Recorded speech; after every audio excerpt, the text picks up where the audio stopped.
శేఖర్ తమ్ముడు ప్రాజెక్టు ఇచ్చారు సౌండ్ రాదులే.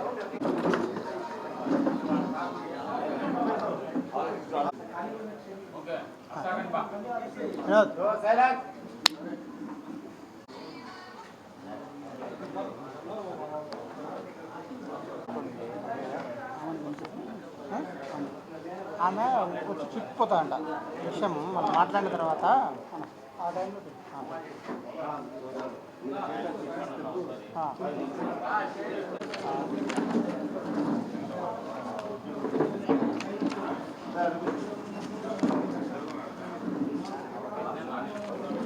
ఓకే వాటర్ అందరికీ ఆడ భద్ర అన్నంలో వాటర్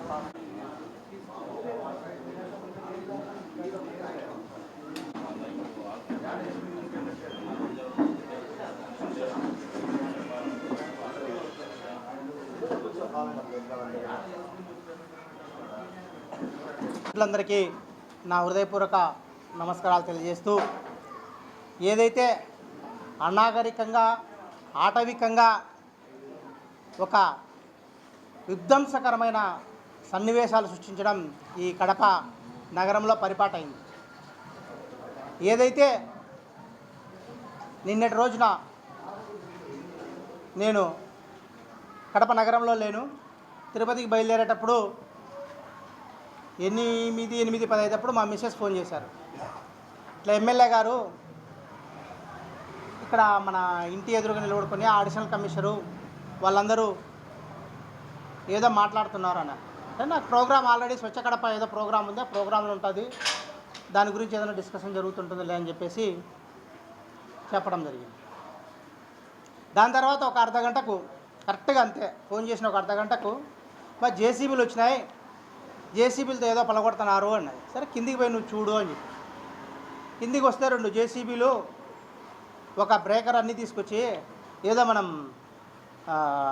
బుల్డోజర్ నడుస్తుంది కదా ఇప్పుడు, ఆ విధంగా అది ఎందుకు జరుగుతుందో ఏమవుతుందో ఎవరికి ఏం తెలియకుండా దానిలో పలగొట్టే కార్యక్రమం చేస్తున్నారు. మా నాన్న మా మిస్సెస్ ఎందుకు సార్ ఇది ఏం చేస్తున్నారు మీరు అని అడిగితే ఏం సమాధానం చెప్పాల. ఆయన అడిషనల్ కమిషనర్ కాదు, ఆయన ఎమ్మెల్యే గారి అసిస్టెంట్. మామూలుగా అయితే అడిషనల్ కమిషనర్ పోస్ట్ అయింది, ఆయన అడిషనల్ కమిషనర్ అంటే వాళ్ళ ఊరికి నాకు గుర్తు రాదనమాట. ఎమ్మెల్యే గారికి అసిస్టెంట్ అంటే బాగా గుర్తొస్తుంది. ఎందుకంటే ఆమె అక్కడ చెప్పడం జరిగిన అర్ధగంటకు దాన్ని మనిషి ఇంట్లో లేనప్పుడు మీరు ఆ విధంగా ఆటవికంగా అనాగరికంగా చేసే మనం ఎవరైనా సహిస్తారా అని చెప్పేసి ఒకసారి వాళ్ళకు ఆయన్ను డైరెక్ట్గా ప్రొషన్ చేస్తున్నాను. సరే నేనేమనుకున్నాను, సరే నాకు అడిషనల్ కమిషనర్కు ఫ్రీక్వెంట్గా ఒక 15 సార్లు కాల్ చేశాను, ఆయన కాలు ఎత్తకుంటే సరే వాళ్ళ పని వాళ్ళు చేసుకునిలే, ఏం జరిగిందో వదిలేసేయని చెప్పి మా మిస్సెస్ పైకి వెళ్ళబోమని చెప్పినాను. వాళ్ళు చేసిన తర్వాత ఒక అర్ధగంట కంటే అడిషనల్ కమిషనర్ ఏదైతే ఎమ్మెల్యే గారు ఆయనకు టాస్క్ ఇచ్చారో ఆ టాస్క్ కంప్లీట్ అయిపోతుందనే ఉద్దేశంతో నాకు ఫోన్ చేశాడు. సార్ కాల్ చేశారు, ఏం సార్ అని. ఏం చేస్తున్నారు సార్ అక్కడ మీరు, ఏంటి అదంతా పలగొడుతున్నారంట ఏమని అంటే, మాకు ఇప్పుడు ఇక్కడ ఎమ్మెల్యే గారు వచ్చింటే కంప్లైంట్ వచ్చింది అన్నారు. సార్ కంప్లైంట్ ఎవరైనా ఇచ్చారా లేకపోతే ఏదంటే లేదండి ఇది మాకు ఎమ్మెల్యే గారు చెప్పారన్నారు ఫస్ట్ నాతో. కానీ అదే సార్ పబ్లిక్ ఎవరైనా కంప్లైంట్ పెట్టారా మీ ఎమ్మెల్యే మేడం గారికి, లేకపోతే ఏంటి ఇది ఉన్నట్టున్నంత అవుట్ అని నేను ఊర్లో లేని టైంలో ఎందుకు ఊరికే ఫ్యామిలీ వాళ్ళని భయభ్రాంతులకు గురి చేస్తారు, మీరు ఏదైనా అట్లా కంప్లైంట్ ఇచ్చింటే చెప్పండి, నేను అది కట్టి దాదాపు 4 సంవత్సరాలు అవుతుంది. 4 సంవత్సరాల నుంచి కూడా నా ఇంటి పక్కన వాళ్ళు ఈ పక్క వాళ్ళు ఎవరు కూడా అబ్జెక్షన్ చేయలేదు. ఎందుకంటే నేను అది ఎక్కడ నేను కూడా ఒక ప్రజాప్రతినిధిగా ఉండడం జరుగుతుంది. ఎవరిని ఇబ్బంది పెట్టి చేసే పరిస్థితి ఎప్పుడు నేను చేయను. అది కూడా ఎందుకు చేయడం జరిగిందంటే ఆ రోడ్డు వెహికల్ పైకి ఎక్కేటప్పుడు పార్కింగ్ చేసేటప్పుడు ఆ స్కిడ్ అవుతుంది, అవైతే స్కిడ్ కాదు అన్న ఉద్దేశంతో ఆ 4 ఇంచీలు దాన్ని హైట్ చేసి ఒక చిన్న ర్యాంప్ వేసి దాన్ని ఇంటర్లాకింగ్ టైల్స్ వేయడం జరిగింది. అది కమిషనర్కి అదే చెప్పాడు. సార్ అది గతంలో ఉన్న కమిషనర్ గారు అందరూ చూశారు సార్, అందరూ బాగుందన్నారు, దాంట్లో ఏమడ్డం వచ్చిందో మీకు ఎవరైనా కంప్లైంట్ పెట్టితే చెప్పండి. మాకు కంప్లైంట్ వచ్చిందండి, ఒక సంవత్సరం ముందు తెలుగుదేశం ఇన్ఛార్జ్ కంప్లైంట్ పెట్టినారు అన్నారు. నేను అడిగా, తెలుగుదేశం ఇన్ఛార్జ్ కంప్లైంట్ పెట్టింటే నాకు చెప్పాలి కదా సార్, మీరు సంవత్సరం ముందు చెప్పినంటే వాళ్ళకి ఇబ్బంది అయితే తీసేస్తా కదా, దాంతో నాకు ఒరిగేది ఏమి లేదు, తీసేస్తాను కదా అన్న. కాదండి మళ్ళీ 8వ తేదీ నాకు ఇక్కడ పబ్లిక్ కంప్లైంట్ పెట్టినారు వచ్చి అని చెప్పాను. సరే సార్ కంప్లైంట్ కాపీ నాకు పంపించండి అన్న. నేను లేనండి ఆఫీస్లో ఉన్నాను, ఆఫీస్కి వెళ్ళి పంపిస్తాను అని చెప్పాను. సరే పబ్లిక్ కంప్లైంట్ పెట్టినారు, తీస్తున్నారులే అని చెప్పేసి నేను నా పని కొద్ది నేను తిరుపతికి వెళ్ళాను. తిరుపతిలో పని చూసుకొని ఈవినింగ్ రావడం జరిగింది. వస్తే అడిషనల్ కమిషనర్ గారు ఈ కాపీని ప్రెస్కి ఇస్తూ అందరికి కాపీ పెట్టండి గ్రూప్లో. ఏమని, 8వ తేదీ మాకు కంప్లైంట్ వచ్చింది, దీని మీద నేను ఇప్పుడు చర్య తీసుకున్నా అని చెప్పడం జరిగింది.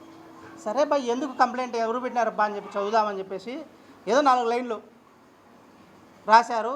రాసిన తర్వాత వాళ్ళంతా టీడీపీ రెడ్ డివిజన్ ఒకరు, ఆయన క్లస్టర్ ఇన్ఛార్జ్ ఒకడు, రమేష్ ఒకడు, ఆయన కూటమి వాళ్ళందరూ పెట్టినారు. సరే అని చెప్పేసి నా ఇంటి పక్కన మాకు దాదాపు 30-35 నుంచి పరిచయం వీళ్ళబ్బాయి. అబ్బి సంతకం నాకు చూస్తేనే సాగర్ అని ఉంది, ఈబి సాగర్ అని చెప్పేసి సాగర్కు ఫోన్ చేసిన. ఏం సాగర్ నువ్వు ఇంటి పక్కనే ఉన్నావు కదా, పెట్టేటప్పుడు ఏదైనా నాకు చెప్పి ఉంటే దాన్ని పెట్టను కదా, లేదా నువ్వు కంప్లైంట్ 8వ తేదీ పెట్టేటప్పుడు ఉంటే కనుక నేను దాన్ని రిమూవ్ చేసేసింది కదా అన్న.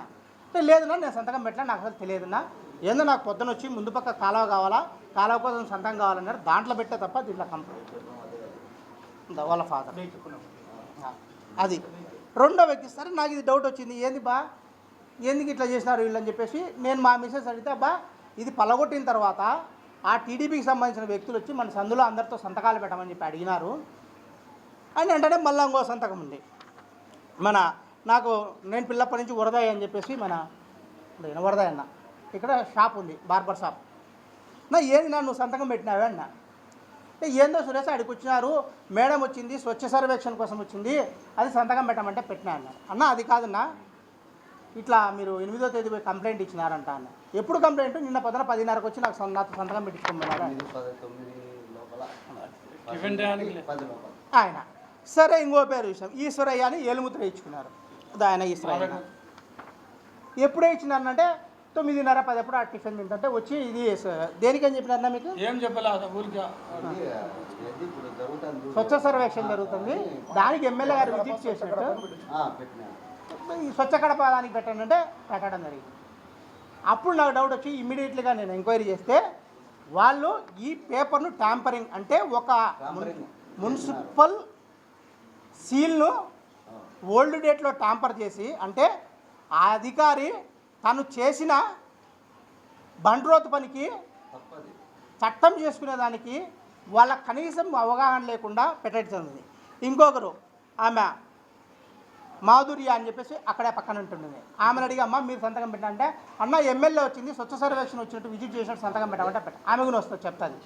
ఇవన్నీ మీకు ఎందుకు చెప్తున్నానంటే ఇది ఒక ట్యాంపరింగ్ పేపర్, ఒక మున్సిపల్ కార్పొరేషన్ సీల్ను నిన్న వీళ్ళతో సంతకాలు పెట్టించుకొని 8వ తేదీ ఏ విధంగా వీళ్ళు చేశారు అంటే తెలుగుదేశం పార్టీ ఆఫీసా అది, లేకపోతే నగరపాలక సంస్థ ఆఫీసా? ఒక్కసారి పత్రికా విలేకరులంతా మీరు గమనించాల్సిన అవసరం. అంటే అది కార్పొరేషన్ ఆఫీస్ మాదిరి లేదు, అంటే వాళ్ళకి కావాల్సిన సీల్ వేసుకుంటున్నారు, వాళ్ళకి కావాల్సిన డేట్లు వేసుకుంటున్నారు. అంటే ఎంత అధ్వానమైన పరిస్థితిలో ఈరోజు కడప నగరపాలక సంస్థ ఉందో మీకు తెలియజేయాలని చెప్పే ఉద్దేశంతోనే ఇది ఉన్నాను. ఇప్పుడు అది తీయమని చెప్పి ఒకవేళ ప్రజలకు ఇబ్బంది జరిగిందంటే చెప్పి తీసేసుకుంటా నేనే. అదే కమిషనర్ గారు వచ్చి సురేష్ గారు ప్రజలు అబ్జెక్షన్ చేసినారు తీసేయండి, దాంతో మనకి ఒరిగేది ఏముంది?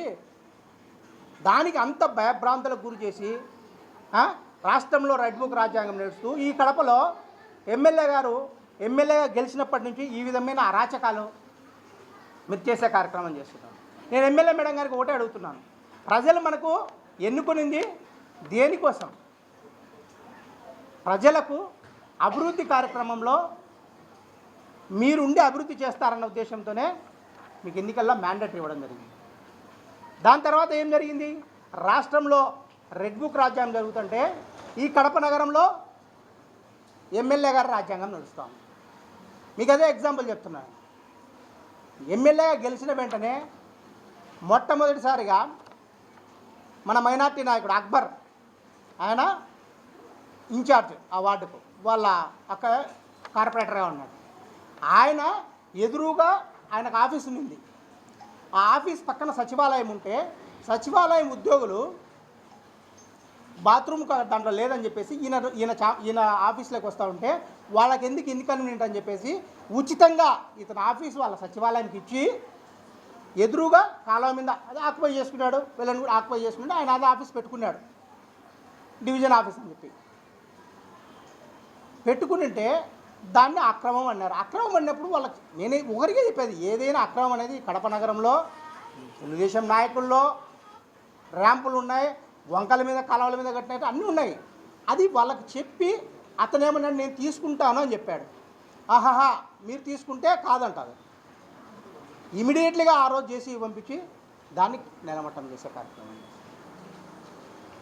దాని తర్వాత మా మాజీ మేయర్ సురేష్ బాబన్న గారు దాదాపు 40 ఏళ్ళ రాజకీయ చరిత్ర. జెడ్పీ చైర్మన్గా ఇన్ని చేసిన తర్వాత కేవలం చిన్న ఇష్యూ, ఒక లైవ్ డిబేట్లో ఈ క్లాప్ ప్రోగ్రామ్ గురించి డిబేట్ వస్తే మీరు క్లాప్ ప్రోగ్రామ్స్ వెహికల్ తీసినారు, మాకు డబ్బులు ఇవ్వడం లేదు, దానివల్ల చెత్త పేరకపోయిందని ఒక మాట అన్నదానికి వాళ్ళ ఇంటికి తెలుగుదేశం పార్టీ కార్యకర్తలు పంపించి ఆయన ఇంట్లో లేని టైంలో వాళ్ళ ఇంట్లో చెత్త నానాక గడ్డి వేసే కార్యక్రమం చేయడం, డైపర్ల సహా చెప్పుకుంటే అసహ్యం ఆ కార్యక్రమం చేశారు. దాని తర్వాత మా ఫయాజ్ అని చెప్పేసి మా కాగితాలపేటలో ఉంటాడు. ఆ అబ్బాయి ఎన్నికలప్పుడు ఏదో చిన్న ఘర్షణ వాతావరణం జరిగిందని ఎన్నికలు అయిపోయిన వెంటనే పక్కింట్లో వాళ్ళు ఏదో గలాట పడ్డారు. గలాట పడితే ఆ అబ్బాయి మీద ఫోక్సో కేసు పెట్టారంటే ఒకవేళ పోనీలే పిల్లోడు ఫోక్సో పెట్టినారనుకోవచ్చు. 80 ఏళ్ళ రిటైర్డ్ హెడ్ మాస్టర్ అతని మీద ఫోక్సో కేసు పెట్టించి సబ్ జైలు పంపించే కార్యక్రమం చేశారు. అంటే ఎంత అరాచకంగా ఈ కడప నగరంలో జరుగుతుందో మీరు ఒకసారి గమనించాలి పత్రికా సోదరులందరూ కూడా. అది అయిపోయిన తర్వాత మా జిల్లా అధికార ప్రతినిధి జయచంద్రారెడ్డి గారు ఆయన ప్రెస్ మీట్లో ఏదో వాళ్ళు డెవలప్ చేయలేదనో ఇంకోటో మాట్లాడారని చెప్పేసి వాన పడి అర్ధరాత్రి సాయంకాలం వానలు పడుతుంటే అక్కడ కాంప్లెక్స్ ఉంది, వైఎస్ఆర్ కాంప్లెక్స్. ఆ కాంప్లెక్స్కి సంబంధించి ఎక్కడ అడ్డం కనపల్లా, సేమ్ అందరూ ఒకే మాదిరి వేసుకున్నారు. కానీ ఎవరైతే ఈయన జయచంద్రారెడ్డి ఉన్నారో వైఎస్ఆర్ కాంగ్రెస్ పార్టీకి సంబంధించిన అతన్ని ఆయన యొక్క షాప్ ముందర మొత్తం లోపలికి పోకుండా జేసీబీతో పెరికిచ్చే కార్యక్రమం చేయడం. దాని తర్వాత అనేక విధాలుగా వైఎస్ఆర్ కాంగ్రెస్ పార్టీ ఎవరు క్వశ్చన్ చేస్తే వాళ్ళ మీద కేసులు బుక్ చేయడము, వాళ్ళని అరెస్ట్ చేయడము. ఎక్కడ ప్రజాస్వామ్యంలో ఉన్నామా లేకపోతే మనం ఎక్కడున్నామో అర్థం కావాలి. ఎమ్మెల్యేగా మీకు ఇచ్చిన మ్యాండేట్ ఏంటి? మీరు కడప ప్రజల్లో వైఎస్ఆర్ కాంగ్రెస్ పార్టీ తర్వాత అభ్యర్థి మీద మీరు గెలవడం జరిగింది. గెలిచిన తర్వాత మీరు చెప్పారు, ఏమని చెప్పారు? ఇది ఒక చరిత్ర సృష్టించినాము అని చెప్పేసి. చరిత్ర సృష్టించినది ప్రజలు ఇచ్చింది. చరిత్ర సృష్టించడానికి ఇట్లా వైఎస్ఆర్ కాంగ్రెస్ పార్టీ వాళ్ళ మీద ప్రజల మీద వాళ్ళ విధ్వంసము ఆటవిక రాజ్యం చేయడానికి కాదండి మేడం. మీకు మ్యాండేట్ ఇచ్చింది వైఎస్ఆర్ కాంగ్రెస్ పార్టీ వాళ్ళు చేసిన దానికంటే మెరుగైన అభివృద్ధి చేస్తారు అని చెప్పేసి మీకు ఎన్నికల్లో మ్యాండేట్ ఇవ్వడం జరిగింది. దాంట్లో భాగంగా మేము ఒకటే ఎమ్మెల్యే మేడం గారికి విజ్ఞప్తి చేస్తాం, లేదు మీరు ఏం అభివృద్ధి కార్యక్రమాలు చేశారు, వైఎస్ఆర్ కాంగ్రెస్ పార్టీ మీద చరిత్ర సృష్టించాలన్నారు. చరిత్ర సృష్టించాలంటే వైఎస్ఆర్ కాంగ్రెస్ పార్టీ మేవిడ కనీసం ఈ అక్కాయపల్లి చెంపేట మున్సిపల్ కార్పొరేషన్లో కలిపినప్పుడు తాగునీటికి లేదు ఈ ఏరియా అంతా మొత్తం. ఈ తాగునీటికి లేని పరిస్థితిలో ఉంటే రాజశేఖర రెడ్డి గారు ముఖ్యమంత్రి అయితేనే మేము ఫస్ట్ టైం కార్పొరేటర్గా మేయర్ రవీంద్రనాథ్గా ఉన్నప్పుడు వెళ్ళి ముఖ్యమంత్రిని అడిగితే 29 కోట్ల రూపాయలు జేఎన్ఎన్ఆర్ఎం కింద స్కీమ్ తీసుకొచ్చి డ్రింకింగ్ వాటర్ అక్కాయపల్లి చెమ్మివాపేట గూడూరుకు తీసుకొచ్చిన ఘనత అది చరిత్ర అంటే. అంతేగాని ఇట్లా మా కక్ష సాధింపు చర్యలు ఏనాడు కూడా కడప నగరంలో జరిగే పరిస్థితి లేదు. మీరు వచ్చిన తర్వాత నీ కక్ష సాధింపు కార్యక్రమం చేస్తాం. మేము మీకు ఒకటే ఎమ్మెల్యే మేడం గారికి విజ్ఞప్తి చేస్తున్నాం, మీరు డెవలప్ చేయండి. ఏవైతే పెండింగ్ పనులు ఉన్నాయో వాటన్ని కూడా ఇంప్రూవ్ చేయండి. మేము వైఎస్ఆర్ కాంగ్రెస్ పార్టీలో గర్వంగా చెప్తాం. ఇప్పుడు మీరు అఫీషియల్గా తీసుకున్న 2,000 కోట్ల రూపాయలతో ఈ 5 సంవత్సరాల్లో అభివృద్ధి కార్యక్రమాలను చేశాం. కొన్ని మధ్యలో నిలబడాయి, కొన్ని ప్రారంభమయ్యాయి. వీటన్నిటిని కంప్లీట్ చేయండి, ప్రజలు మీరు హర్షిస్తారు. ఉదాహరణకు బుగ్గవంక ప్రొటెక్షన్ వాల్ కట్టాం రాజశేఖరపరం నుంచి ఇప్పటి వరకు. దానికి చిన్న రోడ్లు పెండింగ్ ఉన్నాయి, ఈ కార్యక్రమాలు ఉన్నాయి, వాటిని కంప్లీట్ చేయండి. అది చరిత్ర అంటారు. లేదా స్ట్రాంగ్ వాటర్ డ్రైనేజ్ సంఘం సంబంధించి గతంలో యూజీడీ చేసిన తర్వాత అది మధ్యలోనే ఆగిపోయిందని చెప్పేసి మేమంతరం కూడా గౌరవ ముఖ్యమంత్రి జగన్మోహన్ రెడ్డి గారి విజ్ఞప్తి చేస్తే 69 కోట్ల రూపాయలతో స్ట్రాంగ్ వాటర్ డ్రైన్స్ 23 డ్రైన్లు శాంక్షన్ చేయడం జరిగింది. 4 డ్రైన్లు దాదాపుగా 80% కంప్లీట్ అయ్యడం జరిగింది. కానీ మీ 2 సంవత్సరాలు ఏం జరిగిందో మీరు ఒక్కసారి దాని మీద రివ్యూ చేయండి మేడం. ఈ ర్యాంపులు ఉంటాయి, పోతాయి, తీసేసుకుంటుంటారు. దాని మీద రివ్యూ చేయండి, ఇమ్మీడియట్లీ ఫోర్స్ పెట్టండి. కనీసం ఈ 2 సంవత్సరాల్లో 10% కూడా ముందుకు పోని పరిస్థితి స్ట్రాంగ్ వాటర్ డ్రైన్కి సంబంధించి. దాన్ని కంప్లీట్ చేస్తే మీరు చరిత్ర సృష్టించిన వాళ్ళు అవుతారు. అంతేకాకుండా ఏదైతే డ్రింకింగ్ వాటర్కు నేను చెప్పిన రాజశేఖర సార్ ఇచ్చిన 29 కోట్లతో మనకి ఇంకా సాడిపోవడం లేదు, వ్యాస్ట్గా జరుగుతుంది. ఎస్ఎస్ ట్యాంక్ దీనికి మన కడప నగరానికి లేదన్న ఉద్దేశంతో ఇదే ముఖ్యమంత్రి జగన్మోహన్ రెడ్డి గారి దృష్టికి మా ఎంపీ అవినాష్ రెడ్డి గారు అయితేనేమి, డిప్యూటీ సీఎం అంజద్ బాషా గారు అయితేనేమి, మా మేయర్ సురేష్ అన్న గారు అయితేనేమి అందరం పోయి రిక్వెస్ట్ చేస్తున్నాం, శాశ్వత మంచినీటి పథకం కడప నగరానికి కావాలి అని. అంటే ఇమ్మీడియట్లీగా ఆయన ఇప్పుడు డబ్బులు లేకున్నా కూడా ఆయన అడ్మినిస్ట్రేషన్ ఇచ్చి 400 కోట్ల రూపాయలతో బ్రహ్మసాగర్ నుంచి డ్రింకింగ్ వాటర్ స్కీమ్ను శాంక్షన్ చేశారు. ఎన్నికలకు ముందే టెండర్లు కూడా పూర్తయినాయి. టెండర్లు పూర్తయిన తర్వాత కూటమి ప్రభుత్వం వస్తానే ఆ టెండర్లు క్యాన్సిల్ చేసి ఆ 400 కోట్లు ఉన్న ఎస్టిమేట్ను 700 కోట్ల రూపాయలకు చేసుకోవడం జరిగింది. కానీ ఇంతవరకు 2 సంవత్సరాలైనా కానీ ఎక్కడా పునాది రాయి అనేది వేయలేదు. అది వేయండి మేడం చరిత్ర, అది వేస్తే చరిత్ర అవుతుంది. ర్యాంపులు పలగొట్టి కక్షాత్మక చేసే చరిత్ర ఉండదు. ఎమ్మెల్యే గారికి మళ్ళా విజ్ఞప్తి చేస్తాం, ఇంకా పెండింగ్. మేము మా హయాంలో రోడ్డు వైండింగ్కు 340 కోట్ల రూపాయలు తెచ్చాం. అన్ని సర్కిళ్ళు 12 సర్కిల్ను డెవలప్ చేశాం. వైఎస్ఆర్ కాంగ్రెస్ పార్టీ 5 ఏళ్ల ప్రభుత్వంలో అన్ని సర్కిల్ మీరు వెరిఫై చేసుకోండి. చేసినాం. ఒక సర్కిల్ ఏదైతే పాత బస్టాండ్లో జ్యోతిరావు పూలే దానికి సంబంధించిన దాని సర్కిల్ను మా టైంలో కంప్లీట్ చేసి దాన్ని ఓపెనింగ్ చేయడానికి 2 ఐమాక్స్ లైట్ పెట్టాలంతే. 2 సంవత్సరాలైనా ఇంతవరకు బీసీకి ఆశాజ్యోతి అయినటువంటి మహాత్మారావు జ్యోతి పూలే యొక్క విగ్రహాన్ని ఓపెన్ చేసేదానికి టైం మీకు లేదు. బీసీల మీద దాడులు చేయడానికైతే మీకు కరెక్ట్గా టైం ఉంటుంది. ఇవన్నీ ఎందుకు చెప్తున్నానంటే ఇది ప్రజలు మీకు ఇచ్చిన ఒక మ్యాండేట్ను సద్వినియోగం చేసుకోండి. ఎవరో వాళ్ళు చెప్పారు, ఇంకా డెవలప్ ఉన్నాయి మనకు. ఏవైతే మన నెహ్రూ పార్కుకు నేను మేయర్గా ఉన్నప్పుడు దానికి అక్కడ ఉన్నటువంటి అందరూ రిక్వెస్ట్ చేసుకుంటే 50 లక్షల రూపాయలతో దానికి టెండర్లు పిలిచాం. హుటాహుటిన మేము ఎక్కడ ఓపెన్ చేస్తామని చెప్పేసి హుటాహుటిన మీరు వెళ్ళి టెంకాయ కొట్టారు. మార్చి 17వ తేదీ టెంకాయ కొట్టారు. ఇప్పటి వరకు చిన్న పొరకపుల్లా పక్కన వేసిన చరిత్ర లేదు. అలంకాన్పల్లకు సంబంధించి ఒక డ్రైనేజ్ కూడా గ్రాంట్లో 1,32,00,000తో వర్క్ జరుగుతుంది. దాదాపుగా 4 నెలలు అవుతుంది. అక్కడ ఎస్సీలు దండు హరిజన వాడకు సంబంధించి 3 నెలలు అయిపోతుంది. డ్రింకింగ్ వాటర్ లేక వాళ్ళకు ట్యాంకర్లతో పంపిస్తున్నారు. దాన్ని మార్చండి మేడం. ఒకసారి మీరు వెళ్ళి ఆ దండులో అడగండి, తెలుస్తుంది ఎంత ప్రజలు ఇబ్బంది పడుతున్నారో అని చెప్పేసి. అంతేగాని దీన్ని మీకు ఇచ్చిన టయాన్ని ఈ విధంగా వృధా చేసుకోవద్దని చెప్పేసి చెప్తాను. రోడ్డు వైండింగ్ ట్యాండి డబ్బులు ప్రభుత్వం దగ్గర ఒత్తిడి తీసుకోరండి. మా హయాంలో మేము చేశాం. యాజ్ ఏ కార్పొరేటర్గా నేను 1,30,00,000తో శ్మశానం ఈ కడప నగరంలోనే మోడల్ శ్మశానంగా తీర్చిదిద్దినదాన్ని. అక్కాయపల్లె పార్క్ మీరేదైతే ఇప్పుడు తెలుగుదేశం పార్టీ ఆఫీస్ కట్టుకుంటున్నారో దాని పక్కన 1,80,00,000 రూపాయలతో ఒక నూతన పార్క్ నిర్మించినాను. ఇదే పాకా సురేష్ కుమార్ అన్నారు. ఎక్కడ అవినీతికి పాల్పడే పరిస్థితి పాకా సురేష్ కుమార్ ఎక్కడా చేయలేదు. చేసింటే ప్రజలు ఇన్నిసార్లు నాకు మ్యాండేట్ ఇచ్చే పరిస్థితి ఉన్నదని చెప్పేసి కూడా మీకు తెలియజేస్తుంది. అంతేకాదు అక్కాయపల్లె ప్లాజా దగ్గర ఉంది. ప్లాజాను 80 లక్షల రూపాయలతో అక్కడ సుందరవదనంగా తీర్చిదిద్దడం జరిగింది. అట్లా చేయండి మేడం. అది మనకు ప్రజలు మన్నన పొందాలంటే ప్రజల అవసరాలు తీర్చాలి మనం. వ్యక్తిగత కక్షలు మీకు ఆ సలహాలు సూచనలు ఇస్తున్నారో మాకు అర్థం కావడంలే కాదు. ఎవరైతే మీరు నిన్న ఆ ఇష్యూ జరుగుతానే అడిషనల్ కమిషనర్ గారు ఈ ఫేక్ దీన్ని తీసుకున్నారు, మళ్ళీ మీరు ఏం ఆ అధికారి మీద మీరు చర్య తీసుకుంటారు? ఒక నగరపాలక సంస్థకు సంబంధించిన ట్యాంపరింగ్ చేశారు. ఇదే ట్యాంపరింగ్ పేపర్లో ఇదే అడిషనల్ కమిషన్ మళ్ళీ దాని మీద ఇన్సలేశారు. ఆయన నిత్యం కొలిచే బైబిల్ మీద ప్రమాణం చేసి ఆయన చెప్పమని ఎప్పుడు ఇన్సలేశాడు దీని మీద? ఎప్పుడు ఆయన నిత్యం బైబిల్ స్టేటస్ పెట్టుకుంటుంటాడో ప్రమాణం చేసి చెప్పండి, ఇది 8వ తేదీ నేను ఇన్సలేషన్ అని చెప్పండి. ఇన్ని అబద్ధాలు చెప్పాల్సిన అవసరమే వచ్చింది.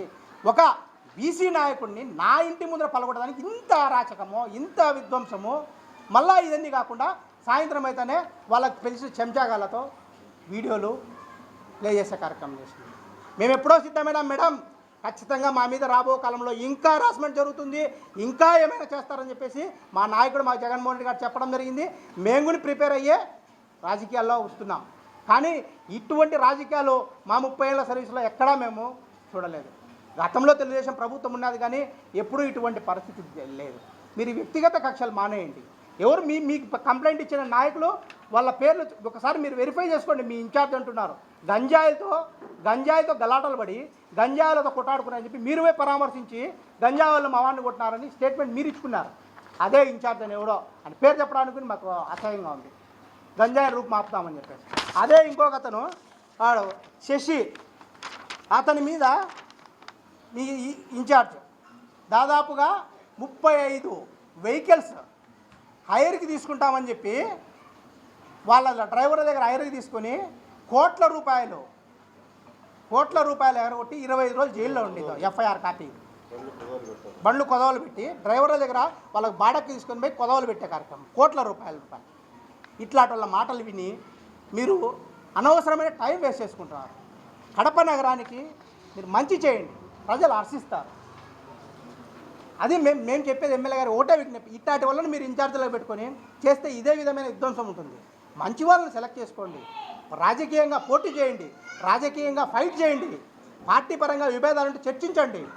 అంతేగాని ఈ విధంగా ఎవరు మాట్లాడితే ఎవరు మా అడ్డం మాట్లాడినారని చెప్పేసి లేకపోతే కోర్టులో కేసులు వేసినారని చెప్పేసి ఈ విధంగా హరాస్మెంట్ చేయడం అనేది తగదని చెప్పేసి నేను మరొకసారి ఎమ్మెల్యే గారికి విజ్ఞప్తి చేస్తున్నాం.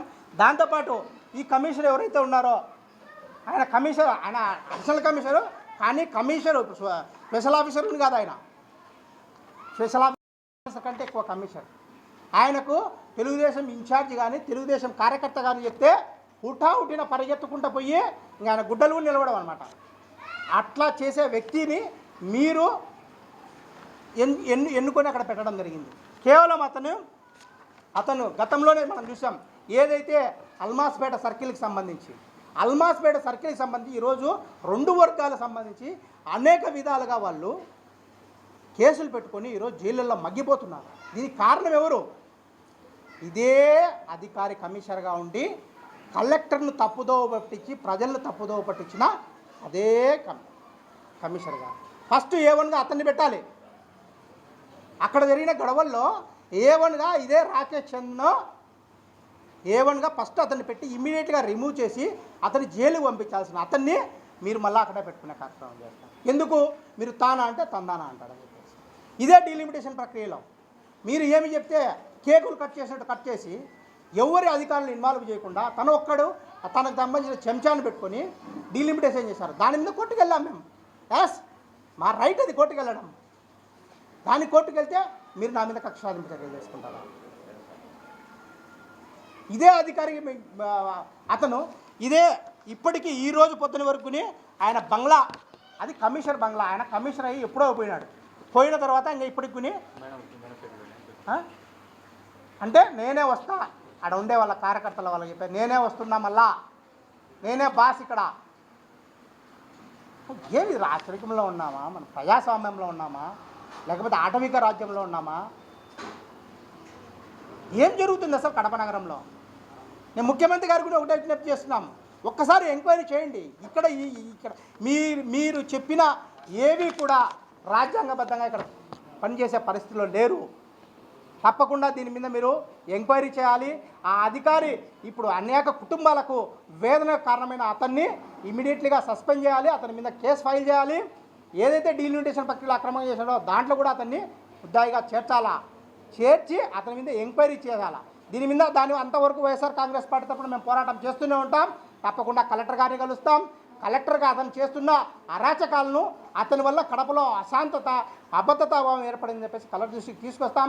అవసరమైతే సిడిఎం గారికి తీసుకుపోతాం, అవసరమైతే న్యాయ పోరాటం కూడా చేస్తామని చెప్పేసి వైఎస్ఆర్ కాంగ్రెస్ పార్టీని తలపిస్తాం. మేము ఒక్కటే విజ్ఞప్తి, ఎవరికైనా ప్రజాస్వామ్యబద్ధంగా పార్టీలు ఉంటాయి, ప్రతిపక్షం అన్న తర్వాత క్వశ్చన్ చేస్తారు, దాన్ని నిజం ఉంటే స్వీకరించండి.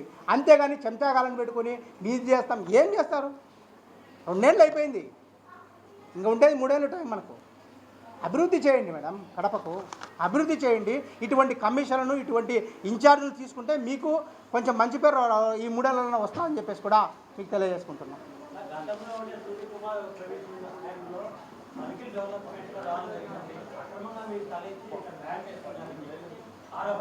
దాన్ని ఎవరు ఆ కాంట్రాక్టరు, నేను డబ్బులు కట్టిన 53,000 రూపాయలు దానికి డబ్బులు కట్టి కాంట్రాక్టర్ దగ్గర, మీరు పోయి అదే కాంట్రాక్టర్ని పోయి ఎవరైతే పని చేశారో అతను అడగండి.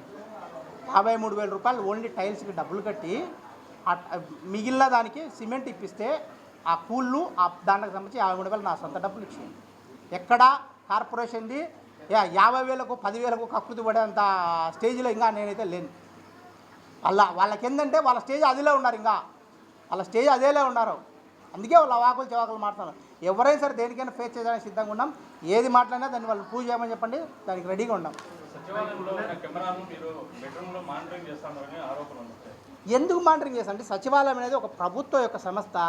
దాంట్లో అడ్మిన్స్ ఉంటారు, సెక్రటరీ. మీరు పోయి ఒక్కరిని అడగండి ఎవరైనా. నేను ఆడున్న కెమెరాలు కానీ నాకు యాక్సెస్ ఎందుకు వస్తాయి? కెమెరా యాక్సెస్ ఉంటే వైర్ ఉండాలి కదా, వెరిఫై చేయమనండి. ఊరికి అదే ఆరోపణలు, వాళ్ళ ఇష్టం వచ్చేట్టు ఏదో ఒకటి చెప్పాలా, ఏదో ఒకటి చేయాలా, ఏదో ఒకటి చెప్పాలా. మీరు ప్రూవ్ చేయండి, రండి, ఇప్పుడే పోదా వెరిఫై చేస్తాం. ఇప్పుడు మేము అడిగేదానికి, ఇప్పుడు ఇతను ట్యాంపరింగ్ చేసిన దానికి వాళ్ళు ఏం శిక్ష చేస్తారు అతని మీద? ఇప్పుడు తెలుగుదేశం పార్టీ నాయకుల నుంచి చర్య తీసుకుంటారా? పెట్టమనండి, చెప్పమనండి, మేమేం వద్దడంలే కదా. ఇప్పుడు దీనికి ఇంత ఒక ప్రభుత్వం యొక్క పేపర్ను ట్యాంపరింగ్ చేసినారు, వాళ్ళ మీద ఎమ్మెల్యే గారు ఏం చర్య తీసుకుంటారు? ఇది మేము అడిగే క్వశ్చన్. అంటే వాళ్ళు ఉన్నారు, వాళ్ళ మీకేమైనా డౌట్స్ ఉంటే వాళ్ళని అడగండి, ఎప్పుడు సంతకం పెట్టించుకున్నారు అని. నిన్న పెట్టించుకున్నారు 10 లోపల స్వచ్ఛ భారతాన్ని పెట్టించుకున్నారు. మాకు చదువు రాదు, ఏం రాదు. సరేలేని మేము పెట్టినాము.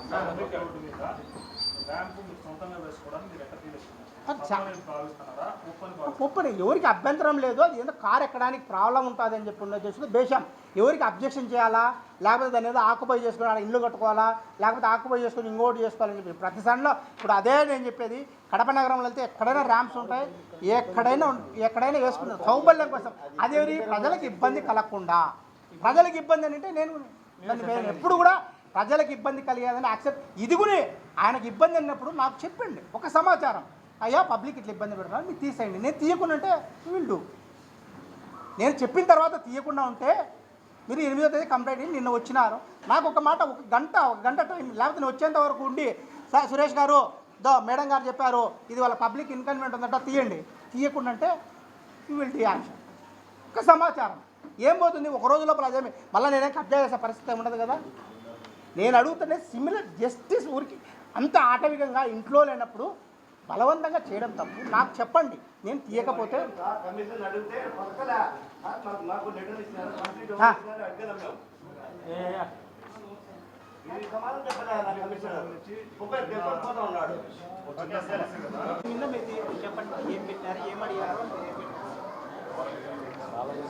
మాకి కాలువలు అర్జీ పెట్టినాము. కాలువలు తీక చాలా రోజులు అయింది కదా, కాలువలు తీసేదానికి అర్జీ పెట్టినాము, సైన్ చేయండి అనేసి సైన్ చేయించుకున్నాడు సార్. మేమైతే ఏం చదవలేదు మ్యాటర్ అయితే, అది చెప్పేసినాడు అని చెప్పేసి సైన్ చేసేసినాము.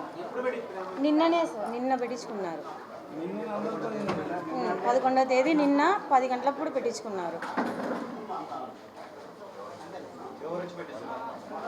అది ఎవరో తెలియదు.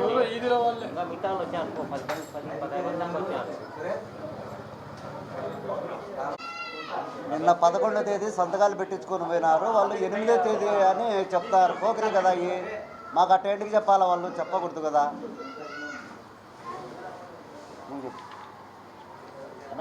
పక్కన 10 లోపల వచ్చారన్నా, 10 లోపల వచ్చినారు.